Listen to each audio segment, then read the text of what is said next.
What up, Instagram and YouTube? It's your boy Salty Red Corn, and I'm back with another ill-prepared knife review video. And today I want to talk about the Spyderco Manix 2 Lightweight. Alright, so a lot of you guys have this knife. I have a couple versions of this knife, and this is the lightweight version. It's made with FRN handle scales, so plastic handle scales. We have a wire clip as opposed to the other Manixes, right? The way that the Manix works is it has a ball bearing lock. All right, I'll just show you how that works. The way you actuate it is similar to the axis lock from Benchmade, but it's nothing like it. All right, inside here, inside this cage, there's a ball, okay, a ball bearing. And what it does is it rolls around on the back edge of the knife and locks into place. It pops up inside the blade and locks it in place. It's a very strong locking mechanism, and I trust it a lot, right? It's a very good mechanism. The steel on this knife is CTS BD1N.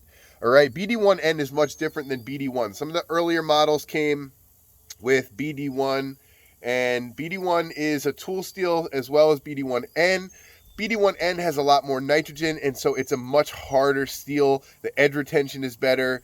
It's just, in my opinion, an all-around better steel. It's miles better than BD1, okay?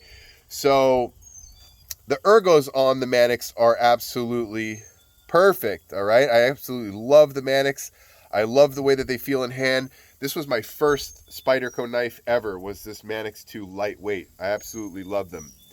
And the action is very good, right? Some of the earlier ones have non-adjustable pivots. This one happens to have an adjustable pivot, so you can move it around. They switched that a little bit further on in production, and I think that that's a good move. Some of the people don't like this because it's pinned together, okay? So there's no taking this knife apart unless you drill these hardened rivets.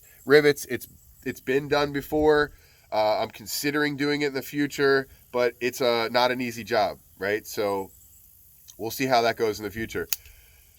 Jimping up top here, jimping down here in the choil area, and also some jimping on the plastic here. This knife is very secure. The bidirectional texturing on the plastic really locks it in. It's a very, very good design. Also, I like how they have a flat plateau here where the wire clip sits, so this slides in and out of the pocket really good, and wire pocket clips are absolutely fantastic. The knife rides on a phosphor bronze washer. I believe that these knives only have one washer, okay? So it rides on plastic on one side and it rides on a washer on the other, which you'd think isn't that great. I'm not a huge fan of that, but it works just fine. The action on the knife is very good. So no complaints there, okay? So you can buy these knives. You can pick these things up on the secondary market for like $60 to $75 used, or you can buy them brand new around $100. I'm sure that they're still available. They make all different variations. There's sprint runs in Rex 45. There's sprint runs in Maximate. There's a bunch of different sprint runs out there that you can get. And all around a very good knife, right? So I want to talk about some other stuff here. We'll do a quick pocket check, and then I want to talk about lessons learned with U.S.P.S, okay? On the wrist, Yilang Tritium Pilot Watch. There's tritium tubes inside the indices, and it is awesome. Tritium is very, very cool. They're little tubes filled with gas, and they light up without even having to charge in the sun, right? Olight E3TOS, E3TEOS, right? This is also my carry for the day, so that's in my pocket, and I'm carrying the 605 today, okay? So here's my lessons learned, all right? I send a lot of packages out. If you guys know me, you know, I sell a lot of items, watches and knives and stuff like that for friends. They send them to me. I list them and sell them, and I ship a lot of stuff out. I have a lot of experience with U.S.P.S. Generally, I send things out in padded envelopes because they're available at the Dollar General right next to the post office. So I like to use those just because a lot of things fit in there a lot easier than some of the priority boxes. And I've had nothing but good luck with that. And I usually send out tracking numbers with everything. Now, sometimes when an item is a surprise and I'm trying to surprise somebody, I don't always send the tracking number because I want it to be a surprise when it shows up, right? And so recently I packed up a nice package for my boy Scab and his wife over at Choir Boys Cutlery. I sent him one of these shirts. I put some stickers in the box. I sent an 8015 for review. And I also bought him an Artisan Cutlery Tradition. When I bought my copper one, I bought him a bronze one. And I packed that up in the box. I mean, inside the padded envelope. Sent it off.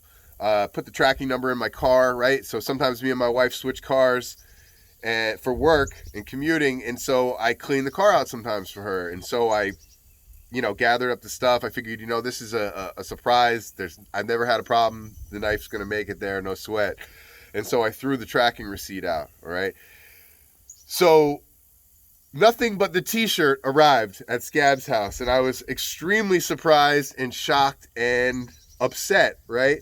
He showed me the package. It had clearly been sliced open and taped shut, which I never put tape on those envelopes. And so someone in the U.S.P.S. system somewhere along the line had cut open the package, taken the items out of it. They took the note. They took the note that I wrote. They took everything but the t-shirt. And so I am highly disappointed with that. So this is the lesson learned, right? If you guys are sending valuable items to people, whether it be friends or family or someone who purchased something from you, I highly recommend using the boxes that they give, right? Use the standard boxes and put a lot of tape on them. Really tape this crap out of them so that there's no question in your mind that somebody's going to have to try really hard to get inside, and it's going to be obvious, okay? And also, use the insurance, right? I don't always use the insurance, but sometimes I do when stuff is of like a really high value, $500 or more. Then I'll throw insurance on it. But I think at this point in time, I'm going to be using insurance for everything, lots of tape for everything, and I'm going to start using the boxes only because it just seems like the safest way to do it, right? Not the end of the world. I lost some knives. He lost some knives. Not the end of the world. Life goes on, but lesson learned. And, keep that in your mind, okay? So, if you guys like this kind of video, smash that like button. Hit the subscribe button. Tell your boy Salty Redcorn what to do, what you want to see, all right? I love you guys. Have a good day today. Peace.